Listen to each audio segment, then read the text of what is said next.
one thing we really try to do is we try to develop relationships with founders and CEOs early, so we can see them over a period of time and get longitudinal data on how they perform. So, just as an example, even, we will make some large seed investments, but it's not our bread and butter. Our core is Series A and Series B. But we will meet founders at the seed stage and, get to know them, sort of understand what their goals are, what milestones they're trying to hit.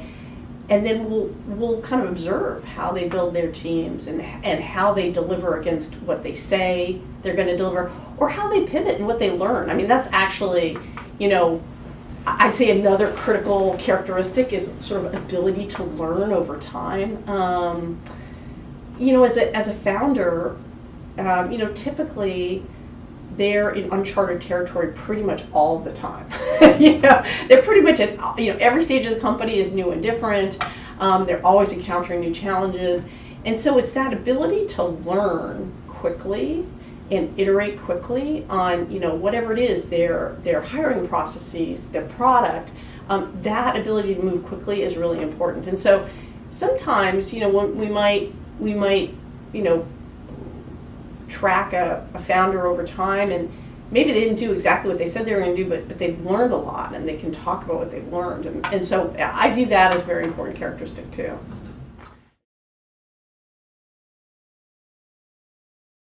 One characteristic that I have found that consistently seems to lead to better outcomes is a founder who can both share a pretty meaningful vision and mission for the business, and a kind of an inspirational mission, but can also dive deep into the operations of the company, who can really play at both levels of sort of, share the vision, inspire, recruit, sell with that vision, but then also dive deep and be able to really understand the nuts and bolts of how the business operates. So I feel like that's a super critical component. And then I'd say the other lesson for me is just, really understand like broader macro trends and how they can really provide tailwinds, or conversely, how they can really be headwinds for a company, right?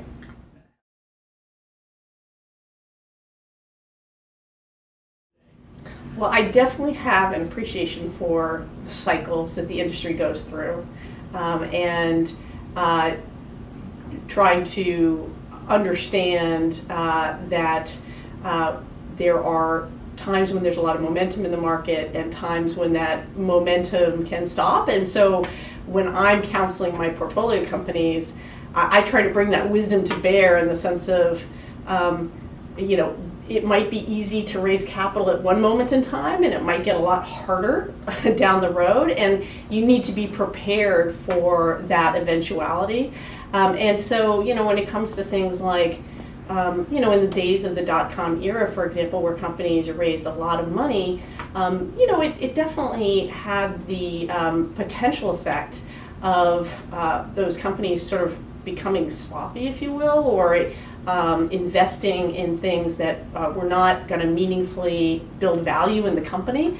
And so staying scrappy and staying focused, regardless of the noise and crazy environment around you, can be really important. And so those are lessons that I think are relevant even in today's market, which is also very vibrant, right? So, and there's opportunities to raise a lot of capital, and it's not to say you shouldn't do that. You should take advantage of that market environment, but maintain kind of that focus and discipline that will hold you in good stead if things should change in the market going forward.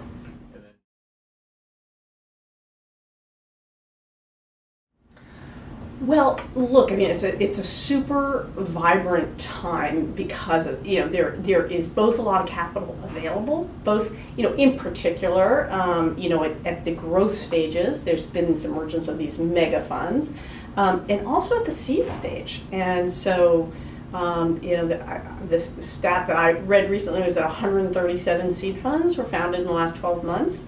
So a lot of activity at the seed stage, which is great. It helps a lot of early stage companies get off the ground. A lot of growth capital. What's remained relatively stable is actually the area where we play, which is that sort of Series A and Series B. It's our focus. And so I'm excited because I think, we kind of get this great pipeline of companies that have some proof of concept because they've raised seed capital, but aren't quite ready for the sort of the mega growth round. And in fact, the last two sort of major investments I made are both what I'd characterize as kind of early Series Bs. So sort of I feel like the capital inflows are encouraging, particularly because I think the area that we play in is somewhat stable, but we sort of benefit from the capital in the ecosystem. And then at the same time, there are these areas that I think warrant a lot of investment. I feel like we're in an era where there's still a lot of innovation.